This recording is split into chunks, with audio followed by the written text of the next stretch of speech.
Esto es Universo RH con Arturo Castañeda e Israel Navarro. Solirradio.com. Innovamos la comunicación.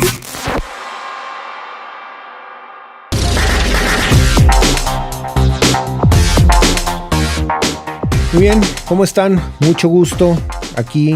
Bienvenidos una vez más a su programa Universo RH, conducido por un servidor, Arturo Castañeda, e Israel Navarro. No se me olvide el buen Isra, nada más que el Isra va a estar fuera en este programa. Sin embargo, es un tema el que vamos a abarcar el día de hoy, un tema interesante y un tema que sigue entregando por ahí a esta serie de capítulos que estamos llevando a cabo sobre la importancia o sobre la estafeta generacional en las empresas familiares. Es un buen tema. Por ahí un agradecimiento muy grande a Solirradio, al buen Cristian en los controles, como siempre, haciendo maravillas, haciendo la magia, y obviamente aquí a nuestra casa productora Solirradio, la casa del podcast, donde día con día siguen haciendo un gran trabajo para mantenernos en el aire. Y bueno, vamos a comenzar con el tema de por qué estafeta, por qué el cambio, por qué la entrega, por qué estar tocando ahora temas de empresas familiares. Hemos tenido, tanto Israel como un servidor, experiencia en estas empresas que luego se acercan, donde ya encuentran que están topados o donde ya empiezan ellos a detectar que necesitan tener una estructura diferente a la estructura actual. En algún momento funcionó, en algún momento muchas empresas, grandes empresas aquí en la región, iniciaron siendo empresas familiares. Varias han sobrevivido, otras han tenido que modificar su estructura y algunas lamentablemente han desaparecido.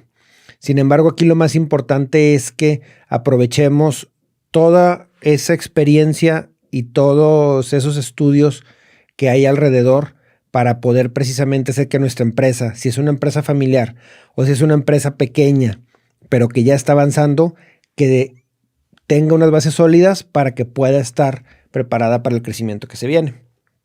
Entonces, lo primero, ¿qué es lo primero que detectamos en una empresa familiar? Una empresa familiar, sea primera, segunda, tercera o cuarta generación, tiene ya una esencia como tal y tiene unas bases que probablemente ya no son las mismas o que ya no sean adecuadas a estos tiempos. Cuando hablamos de empresas familiares, estamos hablando de empresas que le fueron iniciadas por el abuelo o por el papá y que están ahorita generalmente entre la segunda y la tercera generación. A veces tenemos empresas donde la primera y la tercera generación están conviviendo y a veces ya hasta la cuarta generación sigue estando ahí dentro. ¿Son empresas exitosas? Sí. ¿Son empresas que han crecido? Sí. Pero también son empresas que tienen en ocasiones la desventaja que por no estar institucionalizadas ya no le pueden hacer frente a su competencia, sobre todo cuando su competencia es una gran empresa transnacional o su competencia es un conglomerado de diferentes empresas que precisamente ya están con un gobierno corporativo.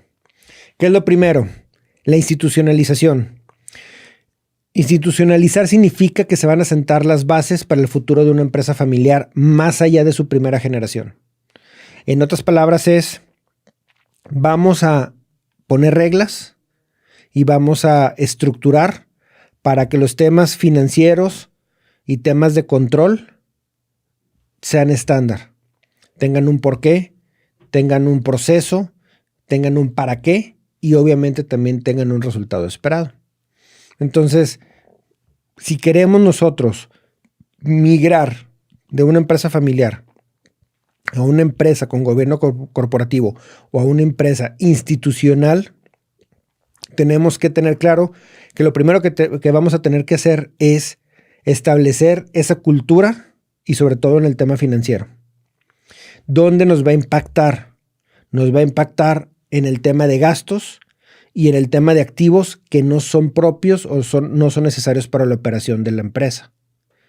En otras palabras, es temas como la renta de la casa del hijo, la mensualidad del carro de la esposa, el pago del el seguro, la tenencia, o simplemente la compra del vehículo, de la casa, etcétera, no tiene por qué ser pagada por la empresa, porque no es un activo propio para la empresa.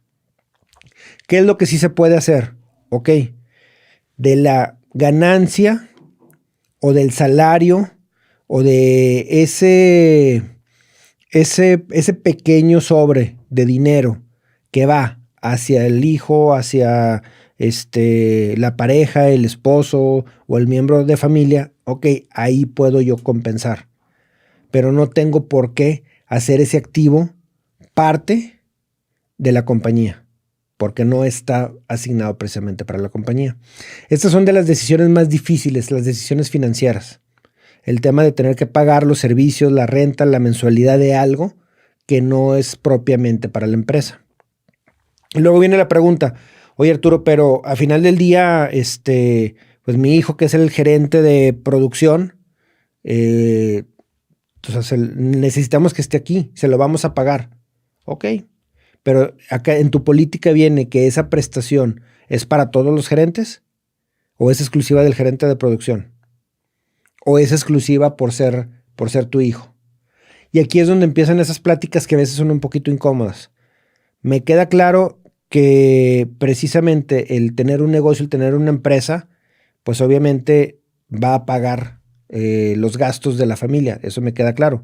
Pero también si queremos institucionalizarla, si queremos ponerle un gobierno corporativo, pues tenemos que entender que si vamos a otorgar esa prestación tiene que ser la misma para esos niveles, o para esos puestos, o para ese puesto, sea o no miembro de la familia el que esté precisamente en la posición.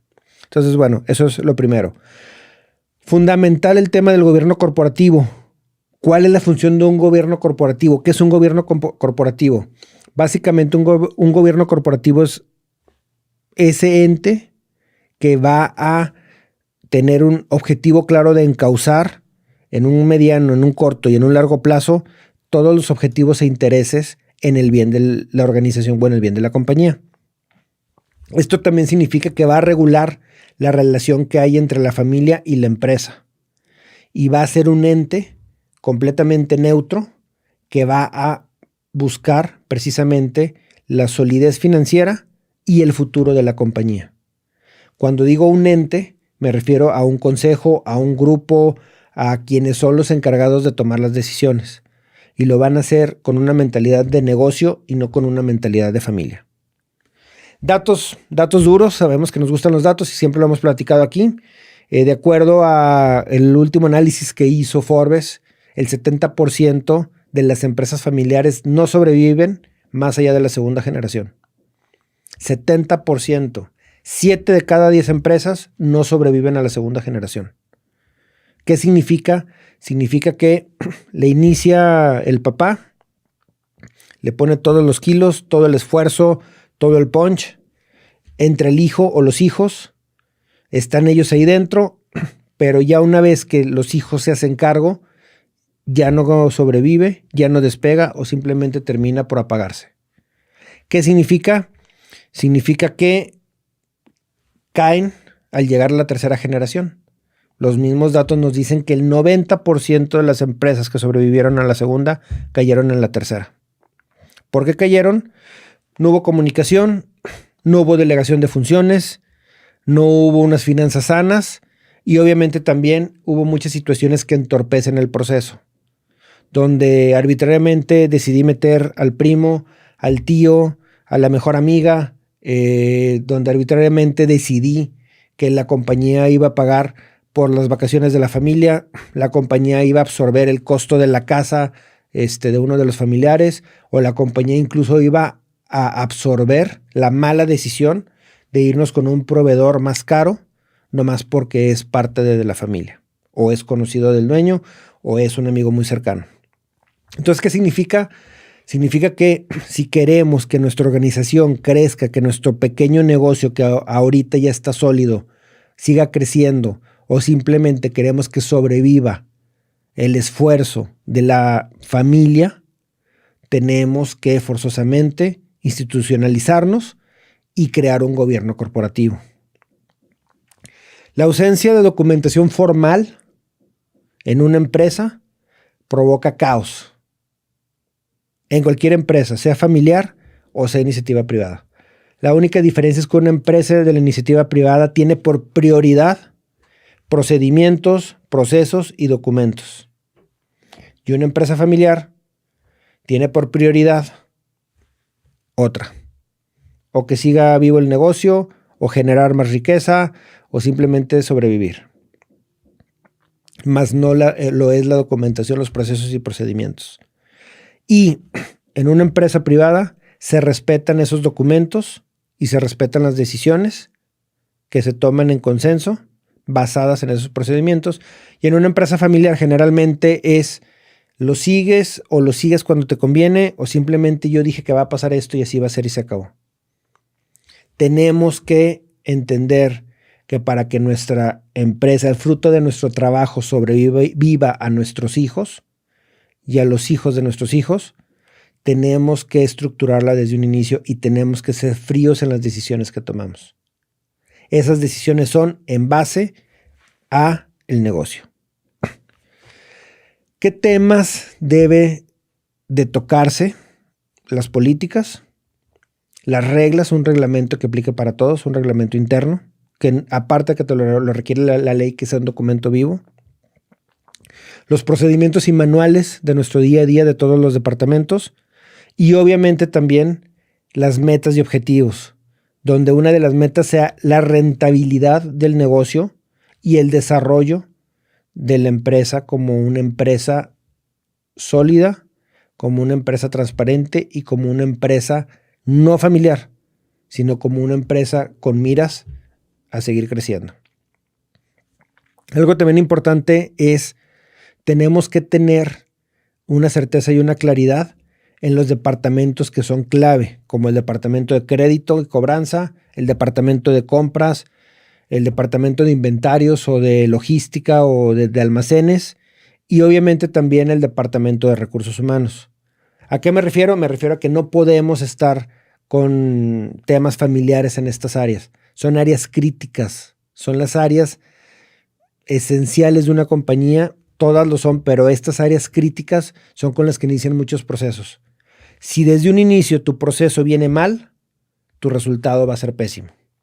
Pero si desde un inicio tu proceso viene con calidad, claro, y viene siguiendo una metodología, tu resultado va a ser muchísimo mejor. Va a ser un producto precisamente de calidad, un producto confiable y un producto esperado por los clientes. Entonces, tenemos que tener esas conversaciones que se vuelven un poquito molestas en el momento en el que hay que decidir si nuestros hijos pueden seguir con el negocio o no. Si nuestros hijos los preparamos para que sean directores o no. Y si nuestros hijos pueden formar parte de la organización o no y en qué puestos.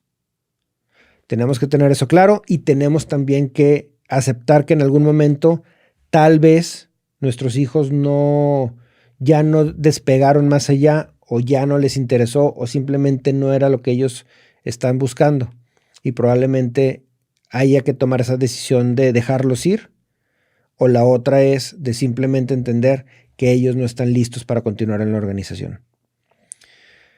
Son acciones a decisiones tienen que ser muy bien consensuadas y tienen que ser también muy bien estudiadas, pero son acciones que se tienen que tomar para poder mantener el crecimiento de la organización. También tenemos que entender que las empresas familiares tienen actualmente varios retos. Uno de los retos, aparte de la supervivencia, es precisamente el cómo atraer el mejor talento. Hay empresas que por su misma dinámica y su mismo ambiente familiar no permiten o no les es atractivo a muy buen talento acercarse, quedarse o simplemente pertenecer a su organización. Y hay otras empresas familiares que han logrado desarrollar tan buen ambiente laboral y son tan claros precisamente en su estructura y en cómo van a llevar los negocios, que tenemos gente que tiene 20 años, 25 años, que ya cumplió 10 años o que ha ido creciendo dentro de la organización. Entonces, esto lo que nos dice es que sí se puede tener un buen ambiente a pesar de que es una empresa familiar, y nos dice también que sí se puede lograr que la familia esté dentro, pero siempre y cuando tengamos una buena definición y una buena capacitación de quienes están en esos puestos clave, y que a pesar de ser familia, ellos tengan en mente o tengan claro que están trabajando para el negocio, no para la familia. La prioridad es el negocio y su mentalidad es precisamente estar siempre a cargo de un negocio, no un negocio familiar, sino un negocio que tiene que trascender y en el cual vamos a dejar huella. Ahora también, algo interesante y algo importante. Desde la perspectiva de la familia, de una familia empresaria, he tenido la oportunidad, afortunadamente, de platicar con varias familias, he tenido la oportunidad de revisar estos temas con varias familias, y he también tenido la oportunidad de poder ser testigo de esas juntas de consejo o esas juntas de gobierno corporativo o esas juntas donde precisamente empiezan a decidir cuál es el futuro de la compañía. Todas las que tienen claro que quieren seguir adelante han logrado establecer el gobierno corporativo.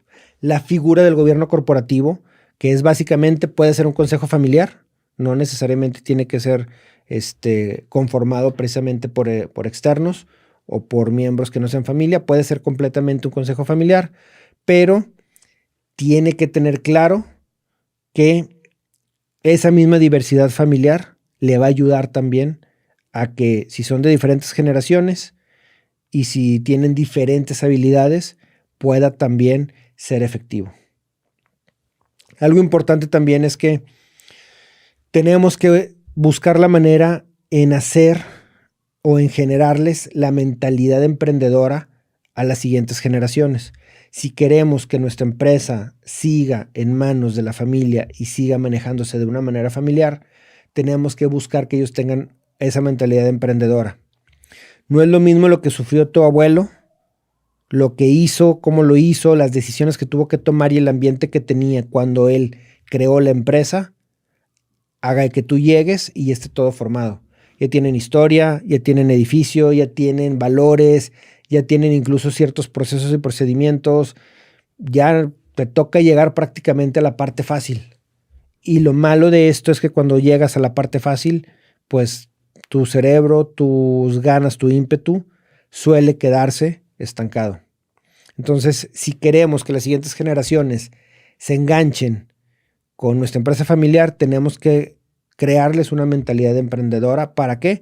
Para que ellos puedan tener claro la definición de éxito dentro de la familia empresaria y que no busquen nada más riqueza, sino que busquen trascendencia. El otro tema es educar a la siguiente generación en lo que es una propiedad responsable.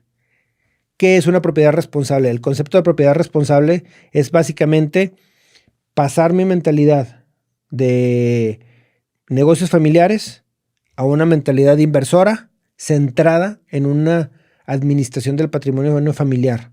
En otras palabras, dejo de pensar nada más como empresa familiar y empiezo a pensar cómo me diversifico, qué más puedo hacer dentro del mercado, cómo puedo seguir creciendo y obviamente también que todos los activos de ese patrimonio familiar trabajen para la compañía. Activos que no trabajan para la compañía suelen convertirse en un lastre. Autos que no le dan servicio a la compañía, propiedades que no le dan servicio a la compañía y que probablemente no tengan un valor específico, gastos, rentas y muchas cosas que en ocasiones no impactan a la organización de manera positiva. ¿Por qué? Porque se vuelven en eso, precisamente en un gasto. Entonces tenemos que tener muy bien definido qué paga la compañía y qué le toca pagar al empleado, en este caso, a nuestro familiar. Un proyecto común Algo importante de un gobierno corporativo es que tengamos un proyecto común. Un proyecto común se refiere a que nuestro crecimiento para los próximos 5 años va a ser de esta manera. Buscamos nuevos negocios, lo vamos a hacer. Nos queremos enfocar en esta parte, ok, este es el plan.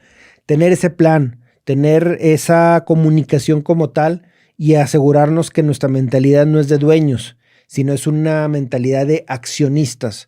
Somos accionistas. A pesar de que somos familia, nuestra mentalidad tiene que ser de accionistas. Entonces, nuestro proyecto es cómo hacemos que nuestras acciones tengan mayor valor y cómo hacemos que la compañía precisamente siga creciendo y que se duplique, triplique o se intensifique básicamente su costo de mercado. Eso es importantísimo. Y al final, no menos importante, pero también algo que es clave es transmitir los valores familiares. En una empresa familiar, cuando se crea o cuando arranca, eran otros tiempos, como lo comentaba hace rato, y es muy probable que el abuelo, la abuela o el papá tengan concesiones con los colaboradores, ya tengan por costumbre una posada o un convivio a mitad de año o una prestación. Hay algo que es parte de los valores y de la cultura que ya tiene esa organización. Entonces, ¿cómo le vamos a hacer para seguir transmitiendo esa calidez? Las empresas familiares, y yo siempre lo he dicho, una de las ventajas que tienen es que suelen ser más flexibles en el momento de ayudar a los colaboradores. Y es algo que la iniciativa privada le ha aprendido a la empresa familiar. Buscar esa flexibilidad para apoyar al colaborador. Permisos, ayudas, en ocasiones tiene que ver también con temas de estructura o con temas de ambiente, pero suele ser más flexible. Entonces, ¿cómo vamos a transmitir esos valores? ¿Cómo vamos verdaderamente a asegurarnos que nuestra compañía, que nos ha costado trabajo crearla, mantenerla y crecerla, va a seguir en las generaciones posteriores? Y algo también importante que tenemos que transmitir es ese sentido de pertenencia. El sentido de pertenencia no es yo soy el dueño y se hace lo que yo quiera.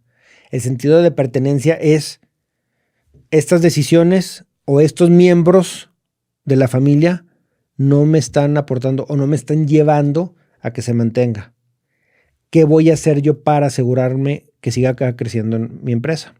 Y por el otro lado es también estar preparados para el momento en el que la familia diga, ¿sabes qué? Ya no me interesa estar aquí, o simplemente cuando la siguiente generación diga, no me interesa el negocio, o simplemente llega un momento en el que ya la estructura diga, pues no, o sea, familiarmente ya no avanza, ya no nos interesa.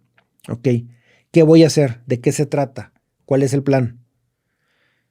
Por eso ese sentido de pertenencia hacia la organización o de los familiares a la organización debe de mantenerse.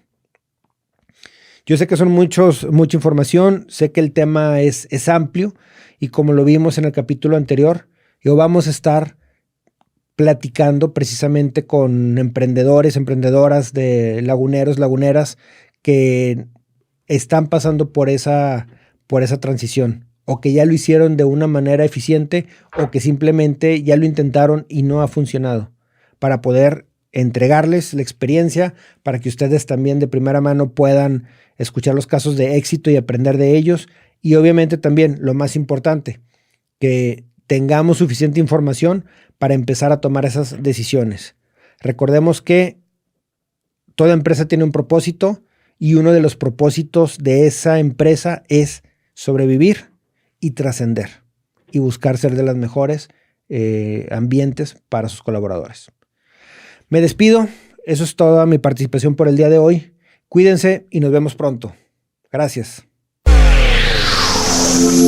Libertad en comunicación. Sunirradio.com. Suscríbete en Spotify.